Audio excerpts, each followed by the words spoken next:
Untuk abang-abang riders, aku nak share dengan korang smart sunglasses ni ataupun spek pintar ni. Spek ni korang boleh layan lagu dan juga buat call. Korang cuba dengar bunyi dia ni.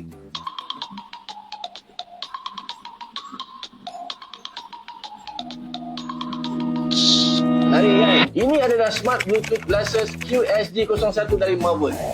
Korang tengok kotak dia pun dah memang nampak premium kan? Yang ini edisi Tony Stark tau. Kalau korang tengok kat depan ni, siap ada signature daripada Tony Stark tau.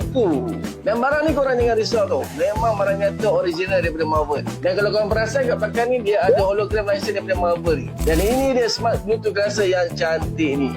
Korang tengok design dia. Sangat cantik dan nampak mewah kan? Dan saiz dia ni memang sesuai dengan kebanyakan bentuk muka tau. Untuk spek ni dia menggunakan connection Bluetooth 5.4, so connection dia lebih stabil tau. Dan untuk abang riders yang guna GPS tu, dengan spek ni korang dapat dengar instruction daripada GPS tu dengan lebih jelas tau. Bila korang pakai dalam helmet macam ni, bunyi dia memang lagi kuat tau. Sebab bunyi dia terkepung dalam helmet ni kan. Tapi bila korang pakai macam biasa ni, tanpa helmet, bunyi dia tak ada kuat sangat macam tadi tu. Bunyi dia lebih kurang macam bunyi korang pakai earphone yang open ear tu. Dan untuk ketahanan bateri pula, bila full charge, bateri spek ni boleh tahan sehingga 7 jam tau untuk dengar lagu ataupun buat call secara berterusan. Dan spek ni juga waterproof tau, kalis peluh dan juga kalis hujan. Jadi sekiranya korang berminat nak dapatkan Smart Bluetooth Glasses daripada Marvel ni, link aku ni ada disediakan kat bawah tu.